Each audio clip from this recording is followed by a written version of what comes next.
101, Carol Prahinsky, down at 101.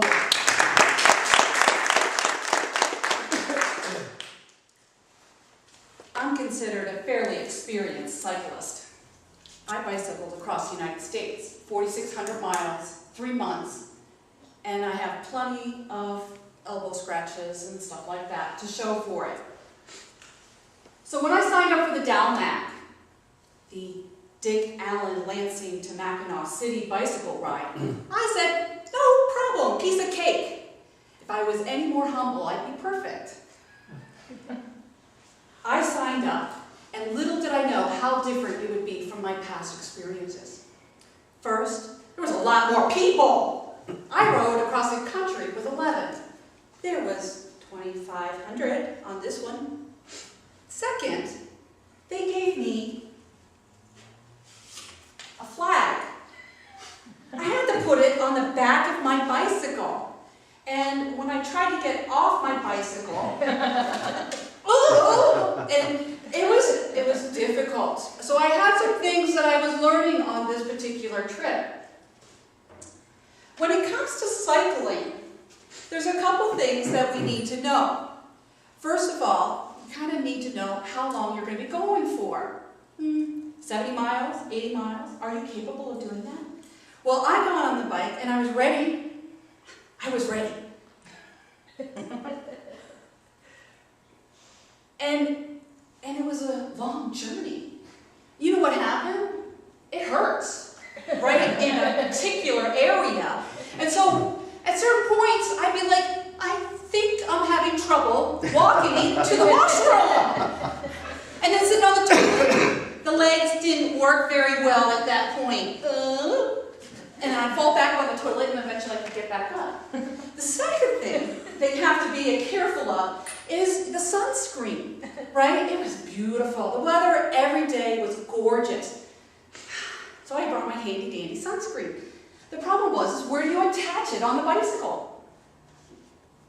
So I used a bungee cord. I attached it to the back of my bike. And I'm riding down the road, and the thing's bouncing. And when I hit some bumps, it flew off and landed in front of an oncoming cyclist. I slammed on my brakes. I gotta get my sunscreen! And they ran into the back of me and went right over my head and landed flat right in front of me. Oh well, I got my sunscreen. I was fine. So, the second time it bounced off the back, my friend Yvonne was near me. It bounced, it landed. This time, I said, I better not stop right away. I'll pull over to the side of the road. So I did. I pulled over to the side of the road. And then I got off the bike. And I turned the bike. And you know what happened? I turned the bike, and the flag, which I'm not used to biking, it kind of came down like this. And it whacked Yvonne in the face. And she was okay, but she had to go through stitches. After that, the third time it fell off. The third time it fell off, it landed in the middle of the road. And a Peloton, which is the group of Paceline cyclists, well, they hit it. The first guy hit it, and it squirts out.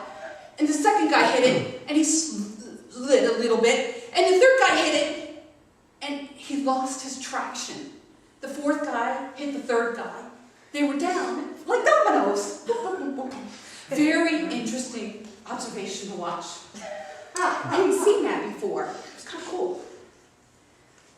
Fourth time it fell off my bike, my friend Anne, who was still my friend at this point, she picked it up and said, I'll carry it for you.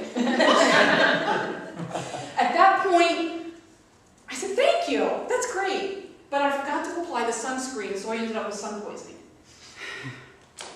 So I recommend sunscreen, although there can be hazards with it when you're going bicycling long distances. The second thing, or the second issue you have to be careful of, is when you're camping. Things can get kind of tight at schools where we're camping, If they say waterfront view, be careful, it might also be called by the locals the swamp. If the snores get too loud, I recommend the cord off of your rain jacket. You can use that. Keeps them quiet after that. And the third thing is when you're when you're camping and you got a noisy neighbor who's playing the guitar at night. It makes great kindling. Yeah, nice toasty campfire. If it gets too cold at night, and we had a couple nights that got too cold, what you need to do is you can put a hot rock in the bottom of your sleeping bag. It works great. If you don't have a hot rock, a hot enchilada will do. But you got to be careful, there's a lot of cheese that gets stuck in between your toes. So, hot enchiladas, cheese, be careful on that. I had a great time. I lost a couple friends along the way. But I do recommend the Delamek. It was a good learning experience. And you can enjoy bicycling from East Lansing all the way to Mackinac City in beautiful, glorious weather with a whole bunch of friends, close family, and if you choose, some people you've never met before. It's a good time. Recommended to all. Thank you.